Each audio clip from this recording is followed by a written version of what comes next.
জিয়া উদ্যান থেকে আমাদের সঙ্গে সরাসরি যুক্ত হচ্ছেন আবির হোসেন। আবির, নেতাকর্মীরা তো সমাধিস্থলে যেতে পারছে না, তারা কি বলছেন?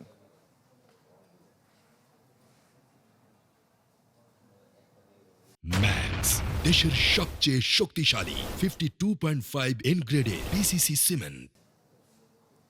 তমাল, আমি বর্তমানে জিয়া উদ্যানে রয়েছি। সকাল থেকে এখানে আসার পর যেটি দেখতে পেয়েছি সেটি হলো যারা বিজয় সরণি যে জায়গাটি রয়েছে সেখানে কিন্তু সাধারণ মানুষের প্রবেশ করতে দিচ্ছে না। তবে একটু আগে যারা আইন শৃঙ্খলা বাহিনী আছে তারা কিন্তু সাধারণ মানুষকে প্রবেশ করতে দিচ্ছে। আমার পিছনে দেখতে পাচ্ছেন এখানে কিন্তু সাধারণ মানুষ আস্তে আস্তে প্রবেশ করছে। তারা কিন্তু বিভিন্ন জায়গা থেকে এসেছিল, কেউ ঢাকার বিভিন্ন প্রান্ত থেকে এসেছে। তারা বেগম জিয়াকে যেখানে দাফন করা হয়েছে সেই জায়গাটিতে একবার এসে শ্রদ্ধা নিবেদন করতে চায়। তবে যেহেতু সকাল থেকেই তাদের ভিতরে প্রবেশ করতে দিচ্ছেন না, আমরা দেখতে পেয়েছি তাদের ভিতরে এক ধরনের ক্ষোভ জন্মেছিল যে কেন তাদের আসলে ভিতরে প্রবেশ করতে দিচ্ছে না। তবে এখন কিন্তু যারা ভিতরে যাচ্ছে তাদেরকে প্রবেশ করতে দিচ্ছে এবং তারা দেখা যাচ্ছে যে ভিতরে প্রবেশ করতে দিচ্ছে। বাট যে জায়গাটিতে দাফন করা হয়েছে সেখানে কিন্তু এখনো তাদেরকে প্রবেশ করতে দেবে না, কিছুটা সময় লাগবে। যতদূর জানতে পেরেছি, যতদিন রাষ্ট্রীয় শোক আছে 3 দিন, সেই সময়টুকু হয়তো যে জায়গাটিতে দাফন করা হয়েছে সেখানে প্রবেশ করতে দেবে না। আমরা গতকাল দেখেছি বেগম জিয়ার যে জানাজা হয়েছে সেখানে লাখ লাখ মানুষ কিন্তু এসেছে।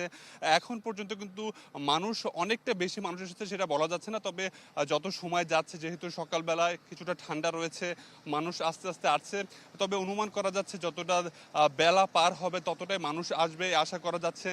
মানুষ আসার পর বারবার বলছে যে বেগম জিয়ার যে আপসহীন রাজনীতি, সেই রাজনীতিকে তারা আসলে পছন্দ করে। সেজন্যই কিন্তু বিভিন্ন জায়গা থেকে দূর দূরান্ত থেকে আমরা দেখেছি বৃদ্ধ মানুষ যারা বয়স্ক আছে, সাধারণ বিভিন্ন শ্রেণী পেশার মানুষ একবার আসলে বেগম জিয়াকে যেখানে দাফন করা হয়েছে সেই জায়গাটিতে দেখার জন্য, এবং অনেকে আসলে যারা জানাজায় আসতে পারে না তারাও কিন্তু আসছে বেগম জিয়াকে যেখানে দাফন করা হয়েছে সেটির জন্য। এবং আরেকটি কথা সেটি বলছে যে বেগম জিয়া যে আপসহীন রাজনীতি করতেন, দেশের জন্য ভাবতেন, দেশের মানুষের কথা ভাবতেন।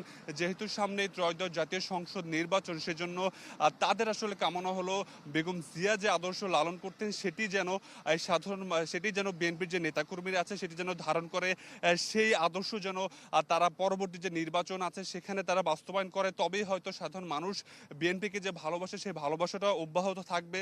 এবং সাধারণ মানুষ বারবার একই কথা বলছে যে বেগম জিয়ার যে আপসহীন রাজনীতি সেটি থেকে যেন বিএনপির নেতাকর্মীরা কখনো সরে না আসে।